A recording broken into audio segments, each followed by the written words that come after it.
But that's mine. That's the tessellated stars. That is gorgeous. Is that hard? Betty Smith of Voorheesville Is that has hard? been manipulating color, fabric, and yarn longer than just about, well, everybody. On her machine. How long? Oh. I have knit since World War I. I was taught to knit because the old ladies would meet and make bandages. Oh. So you didn't hire a babysitter. You took your kid with you. Oh. I went. The old ladies taught me to knit. And I sat there in a little tiny chair and knit. How old about? 5. You were 5 when you knit. You heard it right. Good. Since World War I. And then they The just- math is then they impressive. just expanded. This is year 98. She's still going strong. Did you do all these up here? Yeah. Now that's fused. That's fused. That's a Oh, and those stained glass ones? stained glass one.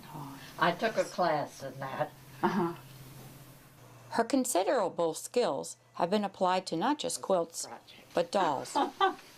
And my dolls. You want to see my dolls? Sure.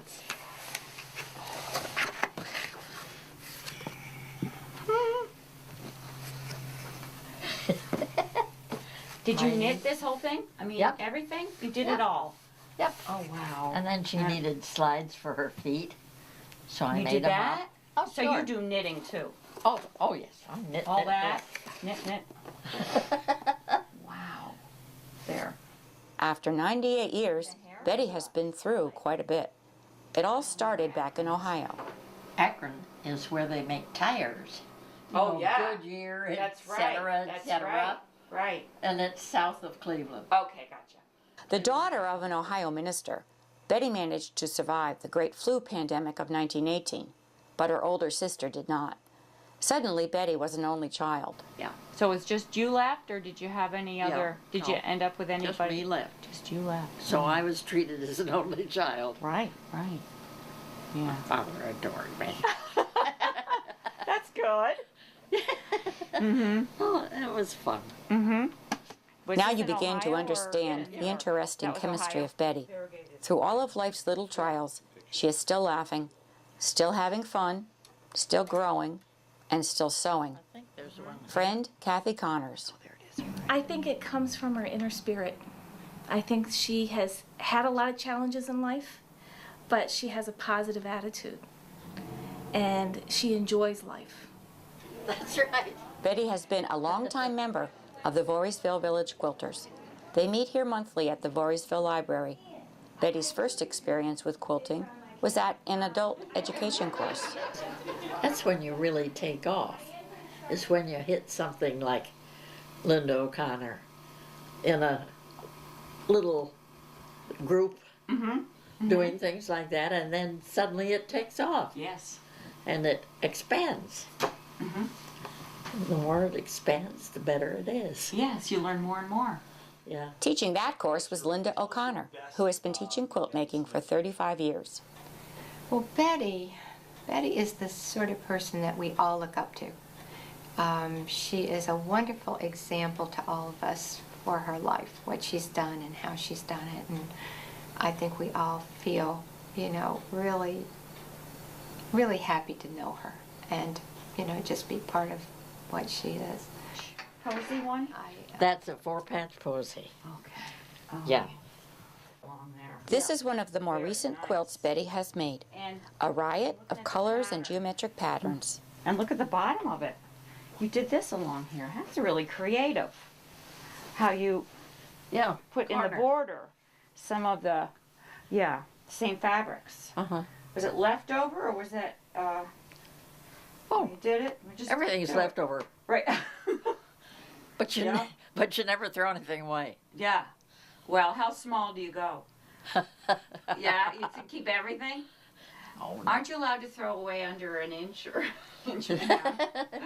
Oh, that's beautiful. It turns out that Betty's academic background, an interesting conjunction of math and art, informs her quilting, sewing, and knitting. I tell you.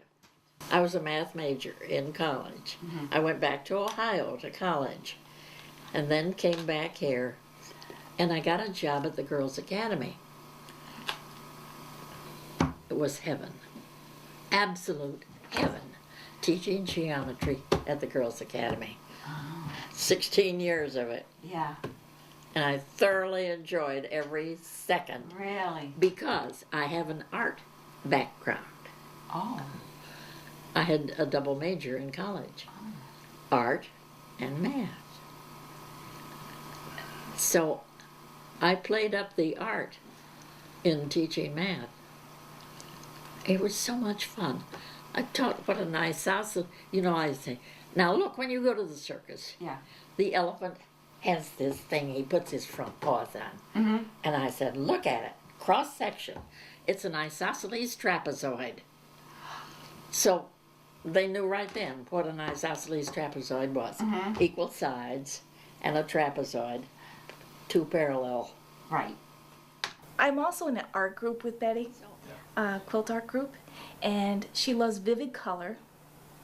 She likes to go outside the box, as you might say. She likes to not follow rules, and she finds that part of her playful personality, that she can combine the skills of the math teacher with the playful color. Like most quilters, Betty is a huge fan of quilting guru Kay Fassett. Oh, you know that fabric? K Fassett. I Oh, probably have absolutely. it. We love this stuff. I do too. I think I have we that love one. him. Did you go to that? You probably didn't. Go to... No, but we got all his Oh, it's books. Yeah, I see all the books here. Whoops. The loss of Betty's older sister 90 years ago would not be the first trial in her life. Her daughter developed a brain tumor, and according to Betty's granddaughter, Linda Cornell, who was also a member of the village quilters, Betty became a surrogate mother during the ultimately fatal illness. But every day my grandmother would come up to the house and check on all of us and check on my mother, and she kind of gave us our orders, to make our beds and get dressed and get our lunches ready for school, and what she'd be there when we got home, would make us sandwiches and milk and cookies and make us do our homework, and so she was really my mother for a lot of my growing up. So Then now, about 10 years ago, when Linda was going after through my her own divorce, trials, I always a thought to divorce, myself, the two moved I'd in like together to spend and more quilting time became with a my bond between the two. The quilt they made now hangs on the wall in the living room. There's one piece in there, maybe, or two or three, that were pieces of her grandmother's dress. Oh, okay. Yeah. According to Linda, the quilt was a 10-year-long project that really got going with some inspiration from grandmother Betty. Till I finished it, but it wasn't until I got living with her till it all came out of the box and really I had a chunk of time to really work on it after my divorce. Betty has branched out from just quilting, but the love of colors and shapes has stuck. And I love black and white. Yeah, Black and white is so dramatic. it is. Betty stitched together this fuzzy little black and white handbag, and her mind is always looking ahead to the next project. I just had a piece of material and I thought, oh, put that in.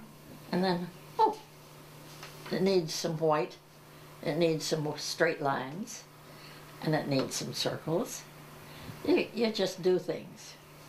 Betty is pretty proud of the fact that she's closing in on the century mark, but at the same time, philosophical about it all, in a Betty sort of way. I'm going to be 99 in September. September what? 4th. I don't know. I don't think anybody should live to be 99 or... Really? I think it's sort of dumb. Betty only recently gave up her car, and this is her riding a bike in Florida not too long ago, a feat that friend Julie Stump wouldn't mind duplicating in her senior years. I think we all want to be like her. So I think it's not so much that she's different, it's just that she's older and she's still got it all. And we all want it. These days, Betty admits she does more knitting than quilting. It's easier. It's around the house. You pick it up and you knit. Yeah. Where quilting, You've got to have all the tools. Yeah.